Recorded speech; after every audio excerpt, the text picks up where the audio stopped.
वैसे मेरी स्टोरी जो है काफ़ी अनरियलिस्टिक है। बहुत से लोग जब ये सुनेंगे तो वो कहेंगे कि यार मार रही है, एमी अपनी तरफ से कह रही है, लेकिन ये सारा कुछ एक्सीडेंटली हुआ है। मैं बिल्कुल भी एंकरिंग की फील्ड में आना नहीं चाहती थी। मुझे कोई शौक़ नहीं था, कोई पैशन नहीं था। अगर मैं आपको अपना पास्ट एक्सपीरियंस बताऊं तो मैं बेसिकली काम कर रही थी उमेरा अहमद के साथ, जो राइटर है फेमस। उनके साथ मैं काम कर रही थी। ड्यूरिंग स्टडीज़ मैंने उनको ज्वाइन किया 2016 में। उससे पहले बस मेरा इतना एक्सपीरियंस है कि मैंने डेली पाकिस्तान के साथ जो है वो रमज़ान ट्रांसमिशन की थी।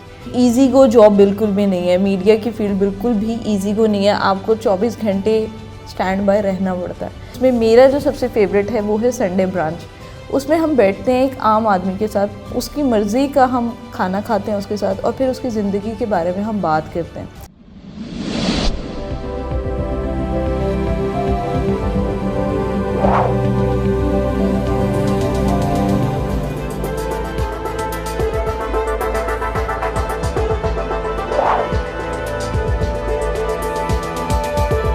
अस्सलाम वालेकुम नाजरीन, सीरीज़ ऑफ प्रोफेशनल विजडम के साथ मैं हूं अली रहमान खालिद। आज जो मेहमान हमारे साथ मौजूद हैं वो एंकर हैं, होस्ट हैं लम्हा न्यूज़ पे। संडे ब्रंच के नाम से ये अपना एक प्रोग्राम करती हैं जिसमें ये मुख्तलिफ किस्म के लोगों के साथ मुलाकात करती हैं, उनका खाना पीना, उनका रहन सहन और उनसे जो दिल की बातें वो ये अपने प्रोग्राम में पेश करती हैं। हम इनसे जानेंगे कि वुमेन एम्पावरमेंट के बारे में इनकी क्या राय है। वुमेन एम्पावरमेंट वो नहीं जो हम समझते हैं, बल्कि असल में वुमेन एम्पावरमेंट क्या है, और इससे रिलेटेड मज़ीद गुफ्तगू इनसे करेंगे। आइए इनसे मुलाकात करते हैं और जानते हैं। बहुत बहुत शुक्रिया उफैरा फैज़ साहिबा आपकी तशरीफ़ आवरी का। मैम, सबसे पहले तो आप मुझे ये बताएं कि आप एंकरिंग की फ़ील्ड में कैसे आईं और ये इंटरेस्ट आप में कब डेवलप हुआ और कब आपने डिस्कवर किया कि आप इस मीडियम के ज़रिए अपने आप को रिप्रेजेंट करना चाहती हैं। अच्छा अली, वैसे मेरी स्टोरी जो है काफ़ी अनरियलिस्टिक है। बहुत से लोग जब ये सुनेंगे तो वो कहेंगे यार मार रही है, एमी अपनी तरफ से कह रही है, लेकिन ये सारा कुछ एक्सीडेंटली हुआ है। ठीक है। मैं बिल्कुल भी एंकरिंग की फील्ड में आना नहीं चाहती थी। मुझे कोई शौक़ नहीं था, कोई पैशन नहीं था। अगर मैं आपको अपना पास्ट एक्सपीरियंस बताऊं तो मैं बेसिकली काम कर रही थी उमेरा अहमद के साथ, जो राइटर है फेमस। ठीक है। उनके साथ मैं काम कर रही थी। ड्यूरिंग स्टडीज़ मैंने उनको ज्वाइन किया 2016 में। 4 साल मैंने उनके साथ काम किया। अचानक मैं ऑफिस में ही थी, मुझे कॉल आई, हम आपको जो है वो हायर करना चाहते हैं, आप काइंडली आएँ। उससे पहले बस मेरा इतना एक्सपीरियंस है कि मैंने डेली पाकिस्तान के साथ जो है वो रमज़ान ट्रांसमिशन की थी। सिर्फ ये 1 महीने का मेरा एक्सपीरियंस था। उसके बाद भी मैंने कभी इस चीज़ को परस्यू नहीं किया, ना मैंने इस करियर को फोकस किया, ना कभी कुछ किया। अचानक मैं इस फील्ड में आई और इस फील्ड में आके अब अल्हम्दुलिल्लाह अल्लाह का लाख लाख शुक्र है, लोग पसंद कर रहे हैं, लोगों का प्यार है, बहुत अच्छे कमेंट्स आते हैं। तो तकरीबन मुझे 2 से ढाई माह जो है वो हो चुके हैं यहाँ पे काम करते हुए, और ये सारा कुछ एक्सीडेंटली हुआ है। मैंने आज तक कभी कहीं पे फॉर्मली इंटरव्यू नहीं दिया। मेरी फ़र्स्ट जॉब से लेके अब तक मैंने कभी कहीं CV ड्रॉप नहीं की, और इस सब का जो है क्रेडिट मैं देती हूँ सिर्फ अपनी वालिदा को, क्योंकि उनकी दुआ है मेरे साथ, आई थिंक सो। तो उस वजह से ये सारी चीज़ें चल रही हैं बस अल्लाह की तरफ से। आप में इसमें कुछ वो स्किल्स भी तो होंगे ना जो देखने वालों ने देखे होंगे जिन्होंने आपको एंकर वो फिर यही चीज़ है कि मुझे नहीं पता था कि मेरे अंदर वो स्किल है। ऑब्वियसली अगर मुझे पता होता तो ज़रूर मैं इसके ऊपर काम करती। आजकल हर बंदे ने अपना यूट्यूब चैनल बनाया हुआ है, हर बंदा जर्नलिस्ट बन चुका है, तो शायद मैं भी बहुत पहले जर्नलिस्ट बन जाती इन चीज़ों के ऊपर। लेकिन आई डोंट नो, ऑब्वियसली अब जहाँ मैं काम कर रही हूँ उन लोगों ने मेरे अंदर कोई चीज़ देखी, बिकॉज मुझे उनकी सिर्फ एक लाइन याद है। उन्होंने कहा कि मेरा कोई फॉर्मल इंटरव्यू नहीं हुआ था, दे जस्ट सेड कि उफैरा आपके अंदर वो बात है, आप कर सकती हैं। मैंने उनसे पूछी हूँ वाकई पक्की बात है, ऐसा हो सकता है? वो कहते बिल्कुल हो सकता है, आपको नहीं पता अभी लेकिन हम आपको कह रहे हैं। मैंने कहा ओके ठीक है, बस वो था। और उसके बाद मैंने स्विच किया और उसके बाद अब मैं कर रही हूँ काम। हाँ ये लेकिन है कि सीख रही हूँ, और इंसान हमेशा डेली फेज में सीखता रहता है। मैं डिफरेंट लोगों से मिलती हूँ, हर तरह के, छोटा बड़ा, जो जिस भी वो अपनी लाइफ में चल रहे हैं, जो उनके मामलात हैं, लेकिन मैं बहुत कुछ सीख रही हूँ। मुझे बहुत कुछ सीखने का मौका मिल रहा है इन सब चीज़ों में। मैम, इस फील्ड का आपके ख्याल में सबसे बड़ा चैलेंज क्या है, या जब आप इस फील्ड में आई आपको क्या मुश्किल पेश आई? ऐसे चली मुश्किल तो मुझे कोई नहीं आई, लेकिन हाँ आपको आपकी टाइमिंग्स, मुझे सिर्फ टाइमिंग्स का बहुत असर होता है कि यार और टाइमिंग्स हैं आपके लिए। आपके ये इजी गो जॉब बिल्कुल भी नहीं है, मीडिया की फील्ड बिल्कुल भी इजी गो नहीं है, आपको 24 घंटे स्टैंड बाय रहना पड़ता है। ये मेरे लिए एक बड़ी डिफ़िकल्ट सी चीज़ है जिसको मुझे फेस करना पड़ता है। उसके अलावा हाँ, आपको कमेंट्स भी सुनने को मिलते हैं, बहुत से लोग आपको अप्रिशिएट करते हैं, लेकिन देयर इज़ सम नेगेटिविटी जो आप लोग अपने निकालते हैं, कमेंट्स पे निकालते हैं। आप कोई अच्छा कॉज भी कर रहे हैं ना, उसमें भी लोग आके कीड़े निकालते हैं एज सच। लेकिन मुझे कोई चीज़ फेस नहीं करनी पड़ी, अल्लाह का लाख लाख शुक्र है इस चीज़ के अंदर। मैम, आप अब तक कौन कौन से शोज़ कर चुकी हैं और आगे आपका क्या प्लान है? मैं अभी तक जो शोज़ कर रही हूँ वो टोटली लाइटर मूड के शोज़ हैं, क्योंकि मुझे नहीं लगता कि मैं कोई इस तरह की क्राइम वाली सीन्स जो हैं वो नहीं कर सकती। मुझे इवन ऑफ़र हुई थी क्राइम रिपोर्टिंग की, तो मैंने उनको बोला कि यार आपको मेरी शक्ल से लगता है कि मैं क्राइम रिपोर्टिंग कर भी लूँगी? तो कहते कि वो आपको, मैंने कहा यार मैंने आज तक कभी ज़िंदगी में कोई क्राइम का शो नहीं देखा। लोग बहुत शोज़ देखते हैं, पाकिस्तानी मीडिया पे चलते हैं, बाहर के शोज़ देखते हैं, लेकिन मैंने नहीं देखा। तो मैं जो है वो आजकल जो शोज़ कर रही हूँ उसमें मेरा जो सबसे फेवरेट है वो है संडे ब्रांच। उसमें हम बैठते हैं एक आम आदमी के साथ, चलते फिरते जो सड़क पे कोई चीज़ बेच रहा है, कोई वो औरत है, बच्चा है, आदमी है, उसके साथ हम बैठते हैं, उसकी मर्ज़ी का हम खाना खाते हैं उसके साथ, और फिर उसकी ज़िंदगी के बारे में हम बात करते हैं। इसके अलावा हम मोटिवेशनल जो स्टोरीज़ हैं वो ज़्यादा मैं कवर करती हूँ। किसी नाबीना फ़र्द की हो गई, एक रिसेंटली मैंने स्टोरी कवर की, वो 65 साल के बुज़ुर्ग हैं और वो बैठते हैं सड़क पे, और वो चाय के होटल के मालिक थे। और ये सारी चीज़ें जब मैं कर रही होती हूँ, मतलब मेनली जो मेरा फोकस है वो मोटिवेशन और इंस्पिरेशंस जो है, स्टोरीज़, इंस्पिरेशनल स्टोरीज़ उनके ऊपर है। तो मुझे बहुत कुछ सीखने को मिलता है। मैं डेली बेसिस पे जब एक स्टोरी करती हूँ उसके बाद मैं अपने अंदर वो चीज़ फील करना शुरू कर देती हूँ कि अगर इस सिचुएशन में मैं हूँ तो मैं क्या करूँगी। ठीक है। तो ये चेंज आ रहा है मेरे अंदर। और फ्यूचर की जैसे आप बात कर रहे हैं, तो फ्यूचर में इंशाल्लाह ताला मैं आगे काम करने जा रही हूँ वुमेन एम्पावरमेंट के ऊपर। उसमें हम ख़वातीन की सक्सेस स्टोरीज़ जो हैं वो हम लोगों से शेयर करेंगे, और उम्मीद करती हूँ आपको पसंद आएगा वो हमारा सेगमेंट जो है। हम बेसिकली जो चल रहा है पाकिस्तान में, एक चीज़ चल रही है, कॉन्सेप्ट है कि औरत जो है वो मज़लूम है, औरत कुछ कर नहीं सकती है, औरत के पास वसाइल नहीं है, औरत रिस्ट्रिक्टेड है अपने घर की चार दीवारी के अंदर। मैम, आपके ख्याल में ये बात ठीक है? मैं पर्सनली इस चीज़ को सपोर्ट नहीं करती। ठीक है। मतलब पाकिस्तान में, अगर मैं इन अदर वर्ड्स कहूँ कि पाकिस्तान में औरत को कैश करवाया जा रहा है।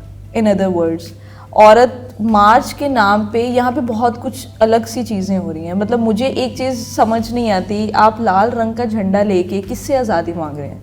आप, एक दुनिया का निज़ाम है, एक आपको उस लूप में चलना है। आप सिंगल हैं, फिर आप मैरिड होंगे, उसके बाद आपकी फैमिली एक्सटेंड होगी, फिर ये लूप चलता रहता है। आप इस लूप को डिनाई नहीं कर सकते। ठीक है। और अगर आपको डिनाई करना है तो आप, सॉरी टू से, मुझे नहीं पता ये मुझे कहना चाहिए कि नहीं कहना चाहिए, तो फिर ये इस्लाम का एक है, इस्लाम ने एक गोल सेट किया हुआ है, एक लूप सेट किया है जिसके अंदर से आपको गुजरना है। नॉट ओनली इन इस्लाम, हर मज़हब में है, आपको शादी करनी है। और अगर आपको अपने हस्बैंड को उसकी कुछ बातों को ओबे करना पड़ जाता है, तो मेरा नहीं ख्याल कि इसमें कोई आपके लिए, आप झुक जाते हैं। आप अपने वालिद को भी अगर पानी का गिलास दे देंगे तो इसमें कोई गलत नहीं है। आपका बाप अगर काम करके आता है, आप उसको खाना गर्म करके दे देते हैं, तो इसका मतलब ये नहीं है कि आप झुक गए हैं, आपसे आपकी आज़ादी छीन ली गई है। आज़ादी का मतलब टोटली ये नहीं है।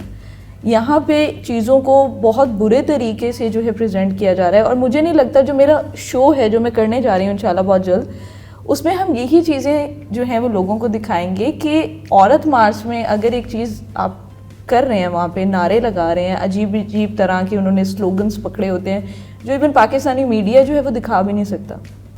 आपके ख्याल में इनके लिए कोई अवेयरनेस कैंपेन होनी चाहिए, कोई इनको अवेयर करना चाहिए कि आपको हुकूक तो पहले से मिल रहे हैं, तो आप मज़ीद जो बात आप कहना चाहते हो वो आप किसी अच्छे प्लेटफॉर्म पे आके किसी तरीके से निगोशिएट करो?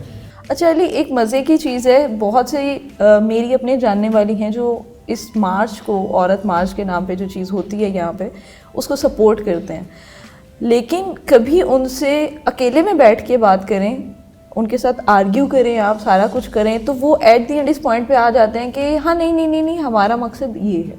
मतलब अगर उनका एक सिंपल सा स्लोगन है मेरा जिस्म मेरी मर्जी, उसका क्या मतलब है?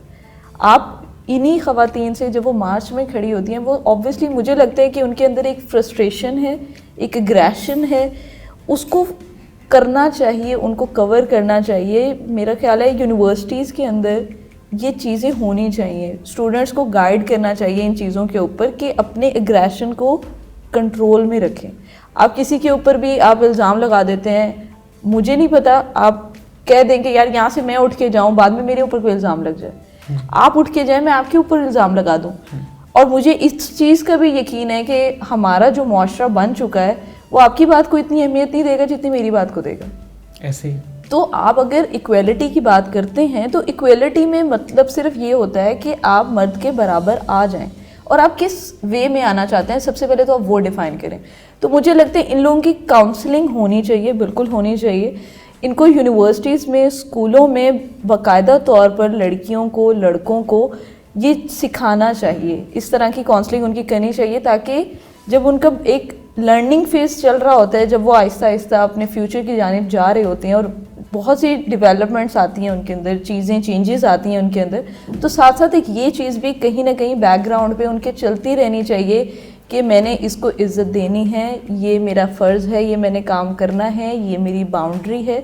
तो अगर ये चीज़ें स्टार्टिंग से उनको सिखाई जाएंगी स्कूलों में, ख़ास तौर पे स्कूल्स में, कॉलेजेस में, यूनिवर्सिटीज़ में ऐसे सेमिनार्स होने चाहिए जहाँ पे ये लोग अपना आके डिस्कस करें और उसके बाद इनको एक पॉजिटिव सोल्यूशन जो है वो मिल सके, तब ही मेरा ख्याल है ये चीज़ें कंट्रोल में आ सकती हैं।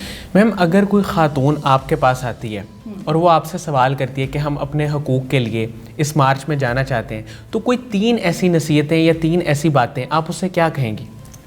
अगर कोई खातून मेरे पास आती है और वो मुझे कहती है कि मैं इस मार्च में जाना चाहती हूँ, तो सबसे पहली बात तो मैं उसे कहूँगी कि मार्च में जाने की ज़रूरत नहीं है।